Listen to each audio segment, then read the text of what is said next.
સુરત શહેરના મહેન્દ્રપુરા પોલીસ સ્ટેશનના હદના વિસ્તારમાં ફરિયાદીને વિશ્વાસમાં લઈ પૂર્વ આયોજિત કાવતરું ઘડી સોનાના ધંધામાં 2-3 દિવસ રોકાણ કરી સારો નફો આપવાનું કહીને ખોટું નામ ધારણ કરી ફરિયાદી પાસેથી આંગડિયા મારફતે રૂપિયા પડાવી લઈ છેતરપિંડી કરનાર 4 આરોપીઓને પકડી પાડીને મહેન્દ્રપુરા પોલીસે ₹35,20,000 રિકવર કર્યા।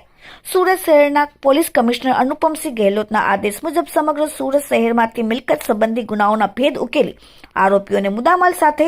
તાત્કાલિક પકડી પાડવા માટે સૂચના આપેલ હતી। જે સૂચનાના અનુસંધાને તારીખ 2/12/2024ના રોજ મહેન્દ્રપુરા પોલીસ સ્ટેશનમાં જુદી જુદી કલમો લગાડીને ગુનો દાખલ થયેલ હતો, જેમાં ફરિયાદી જગદીશભાઈ જીવરાજભાઈ ગોકરિયા, રહેવાસી building number B, flat number 103, સ્વરાજ હાઇટ્સ, દભોલી, કતારગામ ધંધો દલાલીએ જેની ફરિયાદના આધારે તેના 4 આરોપીમાં એક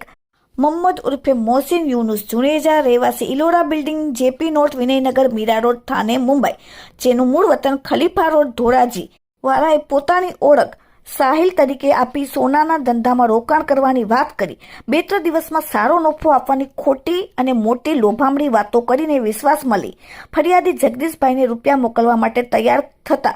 આરોપીએ પોતાના સાગરીતોમાં 2 અવેશ અસગર નાગાણી, રહેવાસી અંધારીવાડ કાજી મસ્જિદ પાસે ધોરાજી, જેને આરોપી 3 અહમદ અજીમ માકડા, રહેવાસી વિનયનગર, મીરા રોડ, થાને, મુંબઈ અને સુરતમાં લિંક કોર્નર નિશાદ સોસાયટી પાસે અડાજણ પાટિયા સુરત અને 4 કુલદીપ મુકેશભાઈ માવાણી, રહેવાસી સોમેશ્વર એન્કલેવ વેસુ સુરત અને મૂળ વતન કૃષ્ણા પાર્ક મોતીનગર પુલ પાસે ધોરાજી તૈયાર કરીને રોકડ રકમ લેવા માટે મહેન્દ્રપુરા ભવાની રોડ ખાતે આવેલ RP એન્ટરપ્રાઇઝ નામની આંગડિયા પેઢીમાં મોકલી આપેલ અને તારીખ 28/11/2024ના રોજ ઉપરોક્ત આંગડિયા પેઢીમાં ફરિયાદીએ કરાવેલ આંગડિયાના રોકડા ₹50,53,5200 આરોપીઓએ એકબીજાની મદદથી મેળવી લઈ નાસી જઈ ગુનો કરેલ હતા, જે બાબતે મહેન્દ્રપુરા પોલીસ સ્ટેશનમાં ફરિયાદ નોંધાવવામાં આવેલ હતી। મહેન્દ્રપુરા પોલીસ સ્ટેશનના બંને ઇન્સ્પેક્ટરે ગુનાની ગંભીરતાને લઈને તેમના માર્ગદર્શન મુજબ મહેન્દ્રપુરા પોલીસ સ્ટેશનના ટીમના